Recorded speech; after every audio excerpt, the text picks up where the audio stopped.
عليكم ورحمة الله وبركاته. إن شاء الله إحنا بدينا مع بعض كورس الجولي فونكس، خلصنا جروب 1 جروب 2 وجروب 3 خدنا فيه ساوند ج وهنشتغل النهاردة ساوند تمام. يلا بينا. طبعا احنا متفقين ان لازم الجولي فونكس يعمل لنا ريفيجن على الساوند اللي قبل كده. همسك ابني التاب او الايباد واخليه ينطق كل حرف او اشاور له على الحرف دوت واقول له ده مثلا letter U ده بيتنطق ازاي، يقولك طب الليتر اللي بعديه اللي هو O بيتنطق بعدين ج بعدين د بعدين ودايما لما يقول الساوند يستحسن ان هو يعمل الاكشن بتاعه عشان يبقى رابط بين الاكشن والساوند فيطلع مظبوط. طبعا مبدأنا الجميل ان احنا بنحب ان نقول الستوري ونترجمها وبعدين نخلي الولاد يعملوا بقى تخيلات عن الستوري دي، فبكده الساوند بيثبت. يلا بينا. الستوري بتاعت الليدر النهاردة بتقول some children بعض الأطفال are at a birthday party بيكونوا في حفلة عيد ميلاد. There are lots of balloons في بالونات كتير and some lovely food وفي كمان أكل حلو جدا محبب للأطفال. They eat little cakes هم كلوا الكيك الصغنن اللي هو احنا بنسميه كاب كيك and drink lemonade اللي هو lemonade اللي هو العصير الليمون lemon. One girl واحدة من البنات wins كسبت pin the tail on the donkey. pin the tail on the donkey دي لعبة play بيلعبوها in birthday في عيد الميلاد. دي American game يعني لعبة أمريكية وبتبقى زي competition كده اللي هي منافسة، واللي بيكسب بياخد سويتس او كاندي حلوة. فتعالي نشوف ايه الكاندي وايه السويتس اللي طلعت البنوتة دي.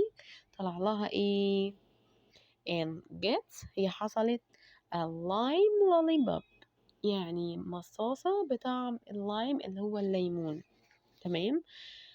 as a prize كجايزة she licks بدأت ان هي تلعق او تلحس licks her lollipop hair lollipop بدأت ان هي تلعق المصاصة بتاعتها. طيب يلا بينا نقول الستوري in English ونتخيل مع بعض. Some children are at a birthday party. There are lots of balloons and some lovely food. They eat little cakes and drink lemonade. One girl wins being the tail on the donkey and gets a lime lollipop as a prize. She licks her lollipop بدأت ان هي تلعق اللوليبوب بتاعتها. الستوري دي بتحسن الجرامر، بتحسن النطق، بتحسن الليسننج الاستماع. الستوري دي مهمة جدا يا جماعة. طب ايه الاكشن كأني pretended هتظاهر كده to lay ان انا بلعق او بلحس اللوليبوب saying وابتدي اطلع لساني زي الجيرل دي واعمل ده الاكشن بتاعها.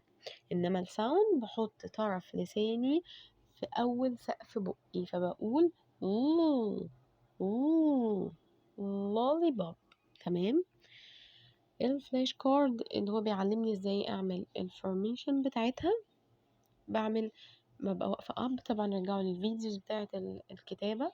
ببقى واقفة اب واقول ابني انا اب دلوقتي فهعمل داون داون داون بعدين اعمل كيرف لاين كيرف كده صغير او دوران صغير.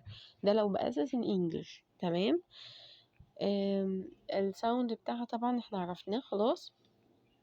طبعا البلندنج هو لازم يجيب الاصوات القديمه اللي انت خدتيها ويعمل لها بلندنج. يخلي ابني بقى يبتدي حرف حرف. طيب ال بقينا بننطقه ازاي يا جميل؟ هنطقه طب الاي احنا اتفقنا الاي كاني ببتسم كده للجنب كده ج لج. تمام. كاني ببتسم كده ولت. تمام. هبتدي اعمل بقى دمج لكل باقي الحروف دي وهنا طبعا بيديني بعض الwords الكلمات، وهتلاقي كلمة موجودة فيهم ما فيهاش letter ال. تمام، المفروض ان انت هتعملي بقى writing او هتمليه الحروف دي. هتقولي اكتب sound ال، sound ن، sound ا، sound ر، sound د، sound ا، sound ا. تمام، وهو يبتدي يكتب الساوند دي. واخر حاجة معانا في الحرف السونج بتاعته الأغنية بتقول ايه؟ we lick our lollipops، يعني احنا بنلعق المصاصات بتاعتنا. يلا بينا نسمعها مع بعض، سهلة جدا والولاد بيحفظوها بسرعة جدا عن تجربة طبعا. يلا بينا. We lick our lollipops, we lick our lollipops. Oh, oh, oh, oh, we lick our lollipops. we lick our lollipops, we lick our lollipops. ooh ooh we lick our lollipops. تمام. وبكده نكون خلصنا الساوند، ومنساش لايك وشير، والسلام عليكم.